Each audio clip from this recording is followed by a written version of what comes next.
क्या हुआ जब भगवान श्री कृष्ण ने महाक्रोधी दुर्वासा ऋषि के पीछे अपना सुदर्शन चक्र छोड़ दिया। जैसा कि आप जानते हैं, दुर्वासा ऋषि सभी ऋषियों में सबसे क्रोधित होने वाले ऋषि है। लेकिन अपने भक्त को बचाने के लिए श्री कृष्ण ने दुर्वासा के पीछे जब सुदर्शन चक्र छोड़ा तो क्या हुआ। दोस्तों, इस वीडियो में आपको बहुत ही अच्छी जानकारी मिलने वाली है कि कैसे धन, वैभव और पैसा ही सब कुछ नहीं होता है। आपको इस कहानी के माध्यम से बताएंगे कि क्यों हर एक इंसान को धन दौलत के अलावा ईश्वर की आराधना जरूरी है।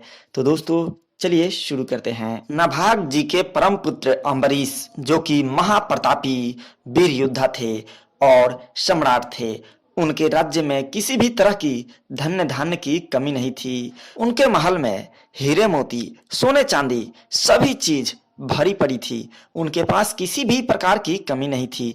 लेकिन अम्बरीश जी का यह मानना था कि धन दौलत इस संसार के लिए एक सपने जैसा है। जैसा कि सपनों पर किसी का अधिकार नहीं होता, वैसे ही संपत्ति पर किसी का अधिकार नहीं होता।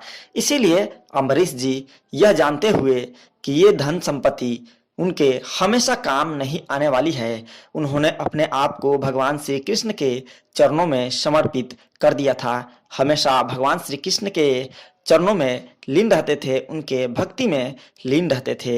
एक दिन की बात है कि अम्बरीश जी के मन में ये बात आई कि भगवान श्री कृष्ण का द्वादशी व्रत करे। उन्होंने 1 साल का भगवान श्री कृष्ण के द्वादशी व्रत शुरू करने का संकल्प लिया। लेकिन अंतिम द्वादशी के दूसरे दिन जैसे ही अम्बरीश जी भगवान श्री कृष्ण के विधि विधान से पूजा करने के बाद पारण पर बैठे, मतलब खाना खाने के लिए बैठे, दुर्वासा ऋषि उसी समय अपने शिष्यों के साथ वहां पर आ पहुंचे। दुर्वासा ऋषि को देखकर अम्बरीश जी बहुत प्रसन्न हुए और उनकी सेवा सत्कार की और साथ ही दुर्वासा ऋषि को भोजन का निमंत्रण दिया। दुर्वासा ऋषि ने इस भोजन निमंत्रण को स्वीकार कर लिया और दोपहर के नित्य कर्म के लिए यमुना जी के घाट पर चले गए। द्वादशी समाप्त होने में केवल 1 घड़ी का समय बचा हुआ था और इस व्रत का नियम यह था कि द्वादशी में ही पारण किया जाए। अगर द्वादशी में पारण नहीं होता है तो यह व्रत भंग हो जाएगा। उधर महर्षि दुर्वासा जी आने में बहुत देरी कर रहे थे। यह देखते हुए अम्बरीश जी ने अपने ब्राह्मणों से राय मशवरा लेकर उन्होंने पारण कर लिया, मतलब खाना खा लिया।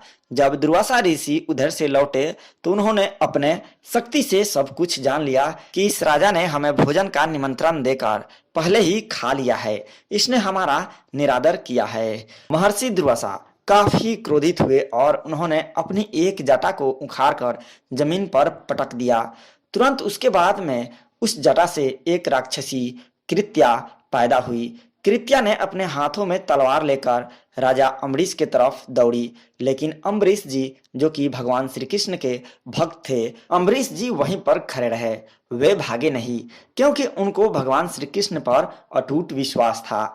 जैसे ही कृत्या तलवार अम्बरीश जी पर चलाई, भगवान श्री कृष्ण के सुदर्शन चक्र आ करके उस कृत्या को तुरंत भस्म कर दिया। उसके बाद में वह सुदर्शन चक्र दुर्वासा ऋषि के पीछे पड़ गया। दुर्वासा ऋषि तीनों लोक में भागते रहे। उसके बाद में 14 भुवनों में गए, कहीं भी उन्हें शरण नहीं मिली।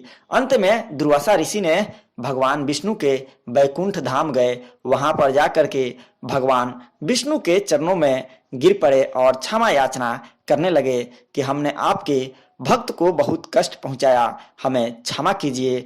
तब भगवान श्री विष्णु ने कहा कि जाओ, अगर तुम अपनी प्राणों की रक्षा करना चाहते हो तो जाकर मेरे भक्त से ही क्षमा मांग लो। उसके बाद में उधर से दुर्वासा ऋषि चल दिए। इधर दूसरी तरफ अम्बरीश जी को बहुत ही पछतावा हो रहा था कि मेरी वजह से इस ब्राह्मण को बहुत कष्ट झेलना पड़ा। यह ब्राह्मण भूख से व्याकुल, मृत्यु के डर से एक लोक से दूसरे लोक में भाग रहे हैं। यह सोचकर राजा को बहुत ही दुख हो रहा था और उस राजा ने उसी समय से अन्न ग्रहण करना छोड़ दिया था, सिर्फ जल पीकर ही रह रहे थे।